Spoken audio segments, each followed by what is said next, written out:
Hello, well, we're back, and look who we have here. We have a masked individual, and I shall reciprocate and put my tricorn on as well. We have Martin Barnabas. Is it Noutch? Noutch, to rhyme with stubbing your toe. Ouch.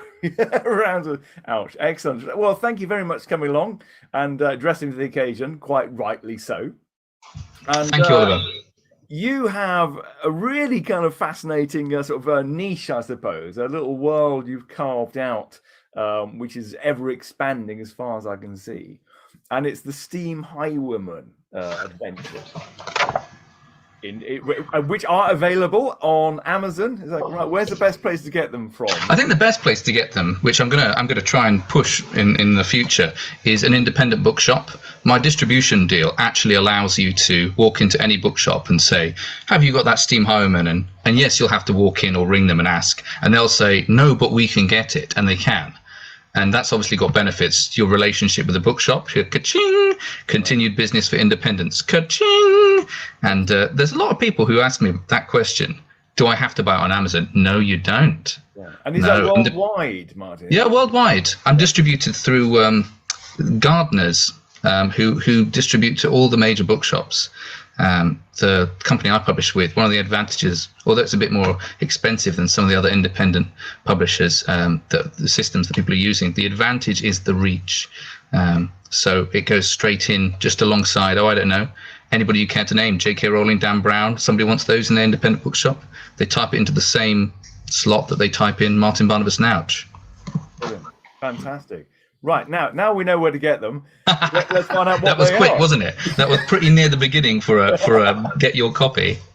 Well, okay, so it's set in England, is that correct? And very much. What yeah, although we are going to Wales for book 5, and let me not confuse anybody by saying Wales is a part of England. No. And Cornwall for book 4, and even that is a bit of a hot topic, you know. So it's very much set in England, of an indeterminate period. There's parts of it in the steampunk flavour that are kind of a bit late 18th century, partly the tricorns and the revolutionary aspect, and some of it even feels like it's from the early 20th century. Some of the machinery, some of the issues that come up. So it's really a broad steampunk 19th century. Fantastic. Yeah, when I look at it, I kind of imagine sort of 1920s style, that kind of. I mean, that'll be basic things like the mantling on this Vela steam here. Yeah. It's got that was directly a bit of a mallard reference there, and it's come off really nicely. But obviously, that's towards the end of the period.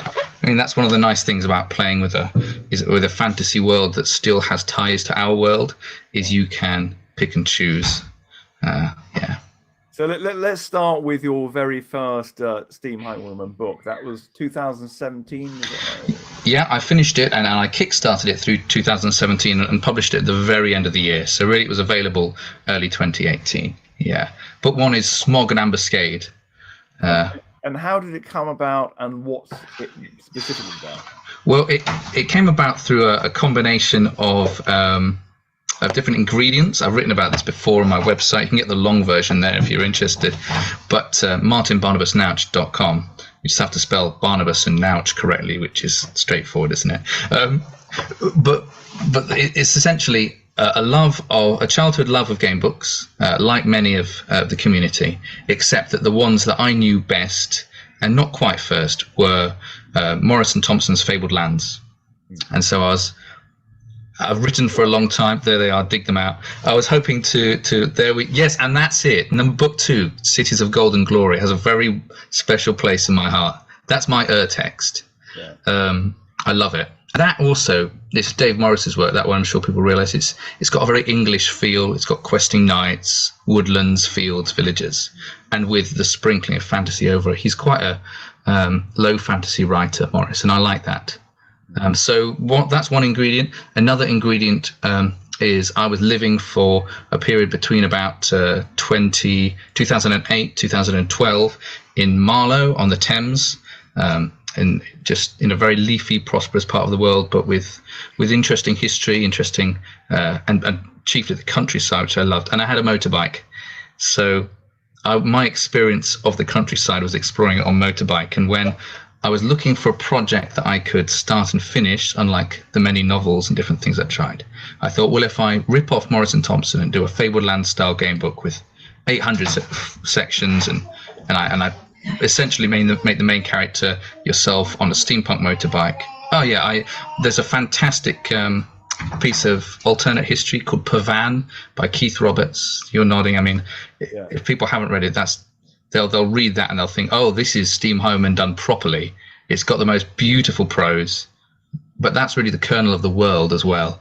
A world where steam machinery is still dominant and not the internal combustion engine, not electricity.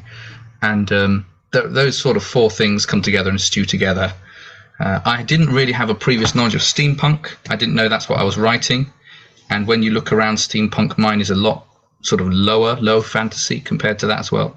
And that's really the Keith Roberts influence, and Dave Morris, and my love of England. I wanted to put England at the forefront of my writing, because I think whatever I write, I'll always be writing about England. Well, that's the long answer. Well, it's very interesting. Obviously, doing a travel book as well. You know, when you've got steampunk and motorbikes and things, obviously you must be using, and on your site as well, there's lots of maps involved. So how do the maps and the traveling sort of work in the game? So unlike a lot of game books, Steam Highwayman is an open world, and that means that essentially you're exploring a map at will, rather than starting at point A and reaching point B in a kind of linear fashion. You actually start off up here, but whatever, and then your immediate first choice once you leave the first pub, it's all about pubs, is you can head up north, up here, and then you've got crossroads, and you're going to visit this village or that village. Are you going to try and ambush someone in this wood? And there's absolutely no requirement to do anything in an order. And in fact, it's written to be open like that you could revisit somewhere you've been earlier. Maybe the situation will have changed. Maybe it will be the same. Maybe your actions will have influenced what's happened there. You could go down to the Steam Fair down here on Pinkney's Green, and you can go and meet the man who says he runs the fair, and you can come back a second time and you can meet his brother who insists that the fair belongs to him, and then you've already got a faction choice thing going on, but it's not at the level of, oh, I don't know, Game of Thrones, will you throw in your lot with the Dragon Lords, the Icemen? It's down at the English scale of which brother will gain the inheritance, where will you throw your weight, or can you resolve the difficulty? That's the kind of story that I like to write, and that's the sort of way that the open world works within it. There are lots of quests that you could just discover, chance encounters that lead to larger quests, and of course they span the different books. So it is very exploratory. I enjoy the exploration aspect of a game book even more, I think, than the story. So that's what comes out in my writing.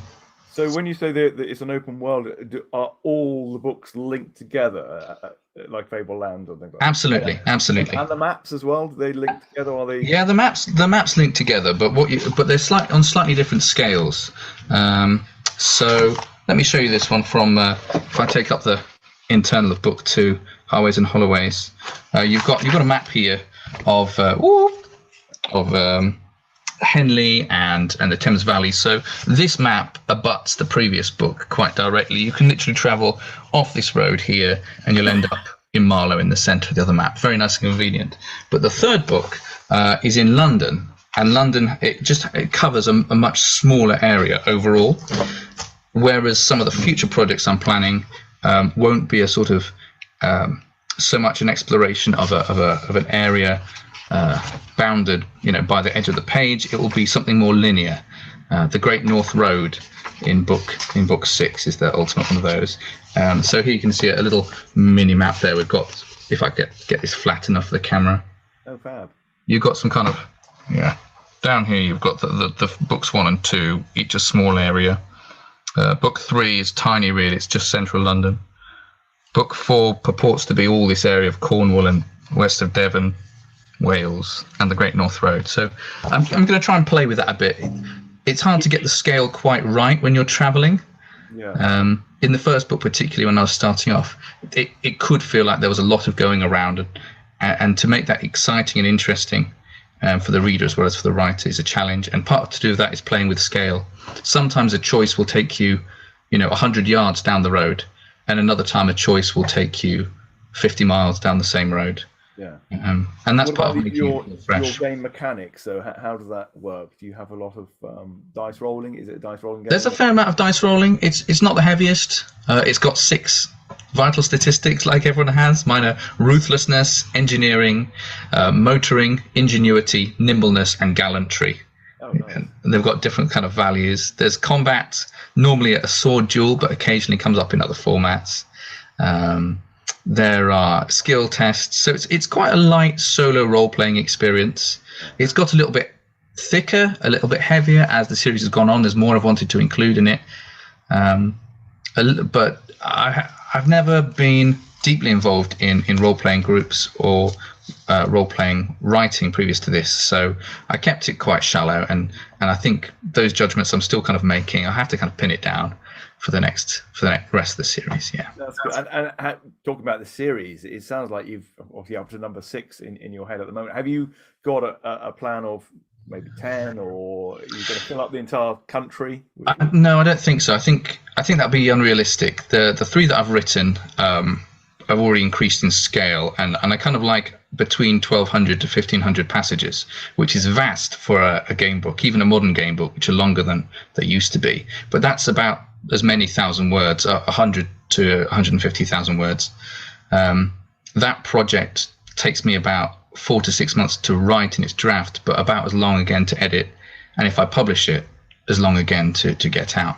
So it's all about making that reasonable, really. The scale of the 6 books, I can see how they're all going to interlink. I might continue the project in other ways. I have an idea of a spin-off novel, maybe a novel series, in which that would appeal to some fans and not to others. Clearly, it might also draw some people into the world. But I like the world that I'm living in when I write it. I like the IP. I like the Velesteam. So I think you're right. If I write all 6 game books, that can't be the end of the entire thing of the Steam Highwayman. I mean, there will be the film deal one day, of course, and Rockstar, have got to make the full-on role-playing CRPG. That would be great, won't it? Well, I have also seen that you've got an app that's coming out with the Steam Highwayman. That's absolutely right. So that's looking for release at the end of September this year. That's my friends at Cubus Games in Barcelona, who've worked with Dave Morris and who've worked with Paul Gresti, writer of Fableland 7, and with several other big modern gamebook writers in adapting their gamebooks for the phone. So this has been kind of on the boil for a bit over a year. They've been I licensed the project to them, so it's really their app. I've not really put much into it apart from the original text. But it's very exciting at this stage, seeing my text being turned into something, and the world growing, and hopefully the reach, and hopefully some of the existing fans as well who enjoy playing an app, a game book on the bus. And I've just saw the trailer for the app is on your website at the moment, and it looks fantastic. Actually, they've done. It's fantastic presentation. Cubers have got a lot of strengths, but the way they've taken the world and how they've understood what Steam Highwayman looks and feels like, I think has really blown me away.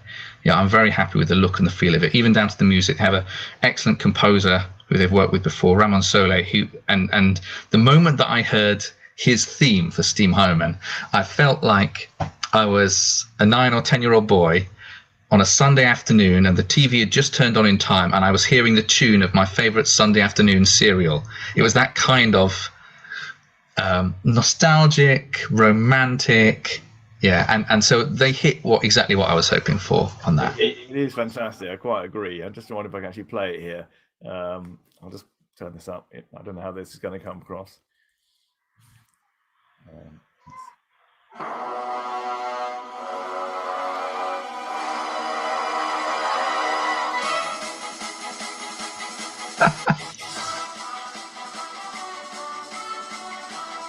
Very much draw your saber. Oh, it's fantastic.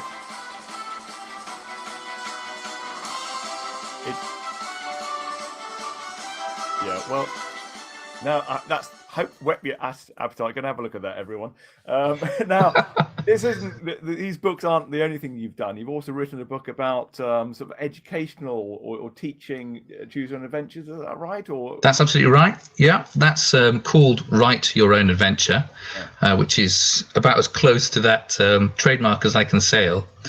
But there are previous books with similar titles. But Write Your Own Adventure is actually a teaching resource. Although I've sold it to parents and even occasionally to young people, it's even before I wrote Steam Highwayman, I was using Choose Your Own Adventure style writing projects in class. My day job is a primary school teacher. I teach at the top end of primary school, year 5 and 6 typically. And there's something very powerful, very, very powerful about interactive fiction in the classroom. When you say to a young person, we're going to read a book, and in this book, you're going to make the decision about what happens. Immediately, they sit up. And even now, many children haven't encountered such a thing. So you read them a good example, maybe one you've written, or you take a great previous example, not an open world. They can't cope with that to begin with.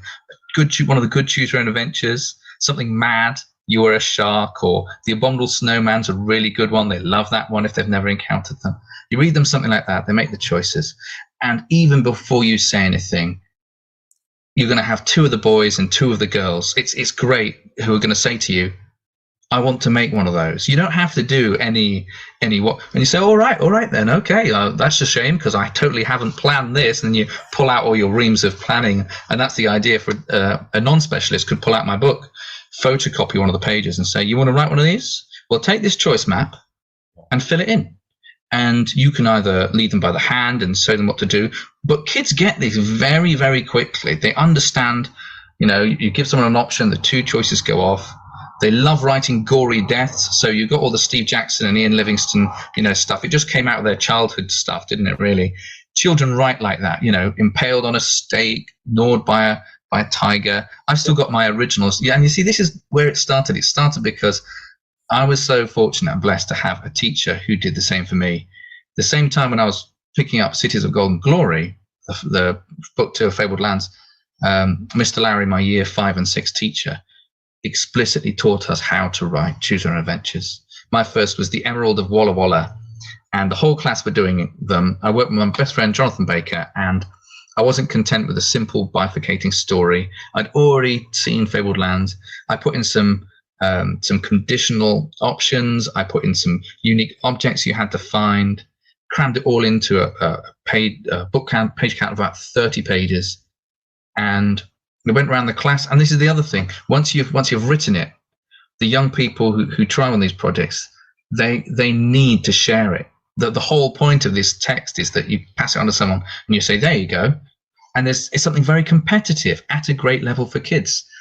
They say, try and beat the author, and then I got stabbed again, and then the writer will sit there chuckling, I tricked you, you might be smarter than me in the class, but I got you to make the wrong decision, and now you have to start again. And then they chuckle with glee, and then the other one will say, well, okay, you try mine, and they compete to make them hard or to make them gory or to make them exciting, and you really have to do very little teaching. Then you can just focus on helping them improve the standard of what they're doing. And you don't have to motivate them at all. It's entirely self-motivating. Your books, the books you write at the moment, the Steam Highwayman, are they pitched at that age level as well? Or what age? They're pitched down to that level, but the language will always stretch a 9 or 10-year-old. I have 9 or 10-year-olds who read them. I guess in a way, I was very consciously emulating Fabled Lands to begin with, but I can't turn off my own love of language and love of chattering, as you hear here. So they challenge a 9 or 10-year-old reader. I guess really, I was writing for there and upwards.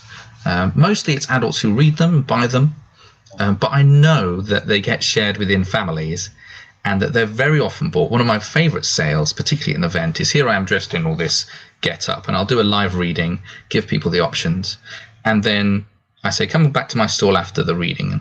And that point, I will always get a queue of 3 dads and their sons, and sometimes their daughters, and that's one of the most gratifying things, because if the age gap is quite right, then the young person may well need their dad to help them, not with the reading, but with the bookkeeping, or I'm not quite sure what to do here, or where I am on the map, and that will draw dad down. Normally dad, excuse me, but this is the pattern I see. And I'll draw the kid upwards, and they're reading together. And I mean, that's a pretty wholesome experience, if you ask me. I think that's the difference between now and when we were doing it at that age, is that we didn't really have the dads getting involved very much. It was the kids grabbing it. Steve, Ian, Dave, and Jamie. They all wrote for a broad spectrum. People read them now, and you don't feel like being talked down to. And as a child, you didn't feel that either. And I think that's why they've stood this test of time, and that's why so many fans our age now writing them. So you've got obviously the Steam Highwayman. You're teaching. Are there any other projects you want to work on, something entirely different, or are you really entrenched in the Steam Highwayman? Well, the thing is, having kickstarted the 3 Steam Highwayman books, I've said to my backers that it will be a while before they get the next 3, because to make sure they're as good as they should be, I need to plan them as a unit. And probably write them as a unit, which I'm beginning lightly. That's 3 quite different worlds. I want to make sure that they maintain the quality that I've reached with the 3rd book, but also that I don't overstretch myself in continuing to change new things. So that's taking a bit of care. That will take a few years, I think, 2-3 years, and hopefully I will have that. And whether I'll do another single Kickstarter or I'll just release it to backers, I'm not sure. I have to wait and see. But that gives me a bit of time. I am working full time. I do have a young family. You might have seen evidence pottering around the background. Yeah. So there are definitely other things. I'm always wanting to write. I like to write non-fiction as well, opinion pieces, poetry. This Steam Highwayman novel is tickling the back of my head at the moment. And there are other game book projects on the horizon, but at the moment I'm keeping them all a little bit under my hat. I don't want people to think I'm going off the ball with Steam Highwayman. I'm committed to the project. We'll deliver it.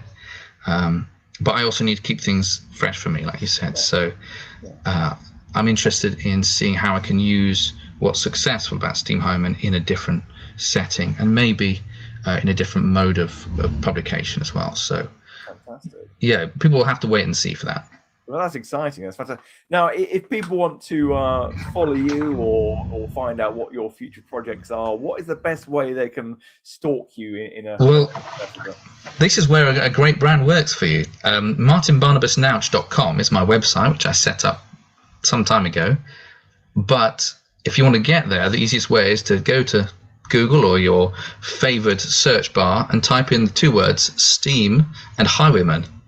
And you're never going to be far away from me when you type those 2 into there. In the old days, there was a thing called a Google whack. Back when Google was small, you could type in 2 words, and the challenge was to try and get a single result out of them. It doesn't work any longer, but I still remember that feeling. I kind of feel like this is my Google whack. Steam Highwayman, if you do a Google search for it, will come up with all my stuff. My website will be near the top. I've got a Facebook page that people are welcome to join, normally used for releases. I do have a Twitter account, Martin Noutch, which you can spell according to what you find around. The only reason that my website is Martin Barnabas Noutch is that my dad is also Martin Noutch, and you might find his old architecture website around if you look hard enough for Martin Noutch. And you just said you did a book reading. Are you planning any maybe end of this year or next year? Yeah, I do events when I can. I tend to do those at steampunk events. At the moment, well, there are relatively few game book events, aren't there? I mean, other than today, digitally, and John Gree's Fighting Fantasy Fest. Long may it continue, and I will certainly be there if there's another one of those. Everybody's waiting to see what about 2022 for that.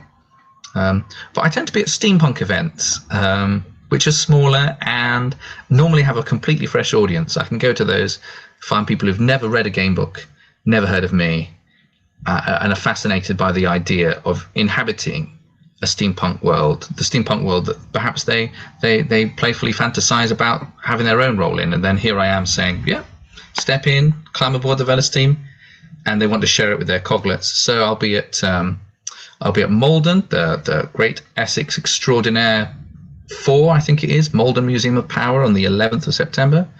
And I will be in Basingstoke at of an exciting new steampunk event called Cobbles and Cogs at Museum in Basingstoke, Museum of Yesterday, which has got a recreation of a Victorian street with full shops and people in costume and stuff. So I'll be hanging out there. My very last question. Now you've got the outfit on. Do you have the bike to match the outfit? I've got a 1:12 model. I've got a 1:12. It's actually packed up well. We moved house quite recently. I've got a 1:12 model at Action Man scale, which looks quite nice, but it wants a little bit of tweaking and fixing. That was made for me by a model maker out of California when he saw the project. Fantastic working with him. A guy called Nathan Seekerman, who's a very interesting chap and does a lot of charity work as well. If you're people interested in looking him up. But the Velosteam itself, now that would be a long-term goal. If I ever do hit another Kickstarter for Steam Highwayman, I'll need to publish that as the stretch goal. You know, when we raise £1 million, I'll take, I don't know, 200k of that and pay one of these crazy YouTube engineer people, someone like Colin Furze or someone like that. I'll pay them to make me a fiberglass bodied, aluminium framed, electric powered working Ferguson Velosteam with a decorative steam engine just to pour it out. And then when next time people want me to come to an event, that's how we'll turn up. You know, there are working steam cars out there. There's a one working steam motorcycle. Well, there's a few, but there's a new one that's been made by a chap in Yorkshire in the last year and a half that's making quite a round. So I'm quite interested in the factual steam side of things as well. Bit of an enthusiast, just lightly there. For the research is important. That's right. Yeah, add to the flavour. Well, thank you so much for coming along, Martin. Have a great weekend, and we'll keep a close eye on you and see what your next. Thank you so much, Ollie. Thank you for all your hosting. Thank you for keeping this rolling. And steam on. Say I steam on, Game Books. I doff my hat to you, sir.